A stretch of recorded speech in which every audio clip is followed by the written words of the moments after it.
Hey everyone, this is Patrick Flanagan back with a couple of other tidbits for using a Ronin-SC with a D5500.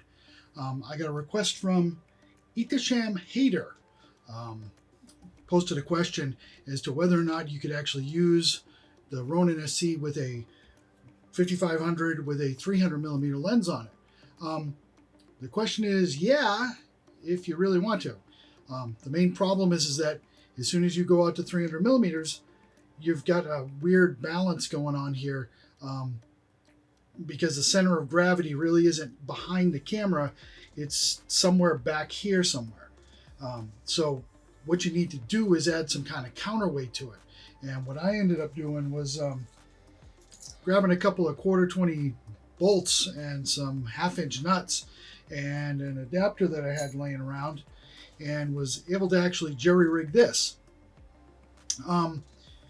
Really all it is just a couple of bolts stuck into that adapter. The 1/4-1/2-inch nuts are just spaced out a little bit, and was actually, with that rig, able to cause the counterbalance to be just right to work inside the gimbal. Ran through the gimbal steps, actually got it to balance. It actually balanced as 3 excellence, so I figured that was good enough, and went outside and did some tests.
So it will balance,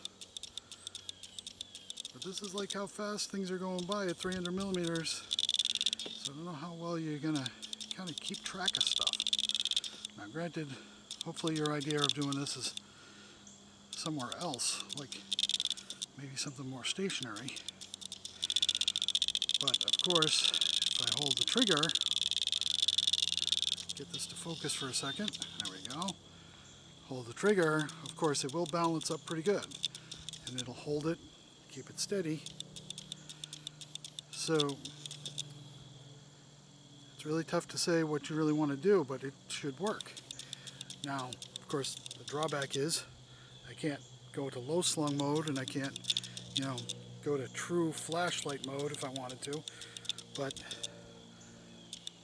you get the stabilization pretty much all the way around, and whatever you're trying to focus on isn't moving so fast. So suppose if you're in the back of a room and you were trying to focus on a stage or something, that might work, but it's like at 300mm, this thing moves quite a bit as soon as you just like Let me get the camera back into focus here.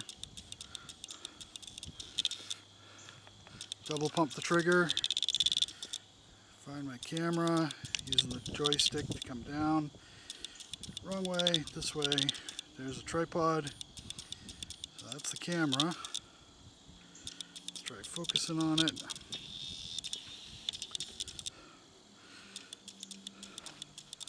Back a little bit. Up, up, up.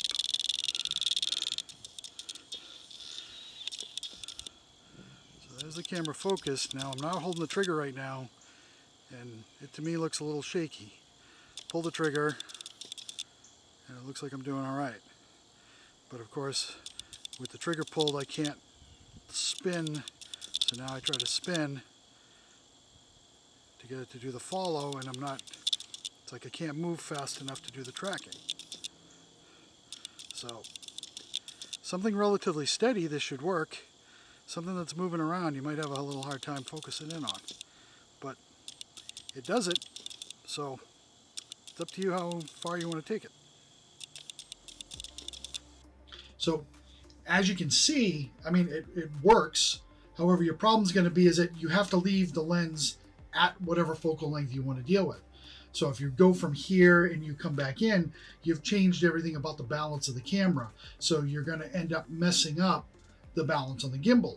So really the kind of rule of thumb is set your camera, set your lens, set whatever filters and so on you want in the front, get it onto the gimbal, then balance it.